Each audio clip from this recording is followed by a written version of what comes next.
Ob pogledu na te stare fotografije se marsikdo nasmehne, češ kako drugačni so bili nekoč ljudje in kako, kot pravijo, zakmašno so se napravili. Spet drugi pa so prepričani, da je bilo življenje takrat lepše in manj zakomplicirano. Mame svojih hčerk niso opisovale v tečaje tujih jezikov in smučanja, ampak so jih učile, kako se prede in plete. In tako je tudi Marija najprej vadila na slabi volni in počasi napredovala. Pa smo prela, ena prela, druga štrikala. No, potem so pa majšperge začele že obratovati, je začela avtovana bolnica, pa ni bilo tega več. Tako da je bilo, v teh polobarju smo naredila jopec zelo. Za en moški polover je bil potreben kilogram volne ali skoraj cela ovca, se pravi njen kožuh, da ne bo pomote. Postopek izdelave pa bi bil za mnoge danes prepočasen. Zraven domačega dela pa odvisno, kjer je šlo to delo, ker samo v tem bila, je 2-3 dni ga naredila. Če pa se zraven drugega dela, pa en teden tudi. In del postopka je videti takole. Da se je tole naprelo, je pa to zvil dol, pa 2 nite skupaj, pa narobe zvil, spet, v kontra.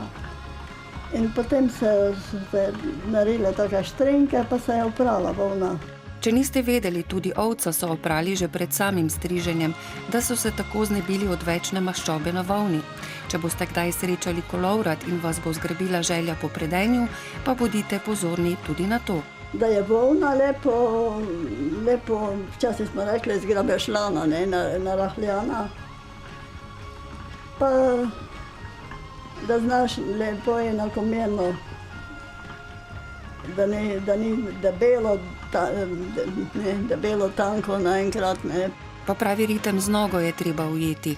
Pravi tista pesem, Da se ne bo kar tišilo in tudi nekaj se trgalo. In tudi nekaj se trgalo. Drugi, bolj slasten običaj, ki ga Marija ohranja, pa je peka srca iz testa, ki je bilo nekoč eno pomembnejših daril, predvsem za poroke. Še po drugi svetovni vojni drugega peciva ni bilo. Potica, štruca.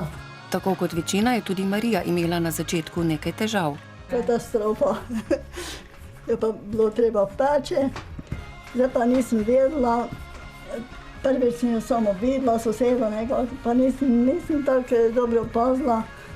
Pa sem premehko umesla, pol pa naredite se dalo, pol pa je lezlo narazen.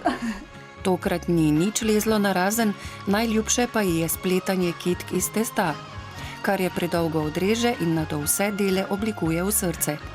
Pravzaprav je srce na srcu in na koncu še poseben okrasek. V bistvu gre predvsem za simboliko. Trakec zvite pomeni, kaj se je dalo na poročno darilo, da neki znak povezanosti zakona. Pozabili smo jo vprašati, če sta zakonca, ki sta dobila to srce v dar, potem res bolj povezana. Lahko pa to pravzaprav tudi sami preverite in morda bodo o tem običaju govorili še čez 100 let.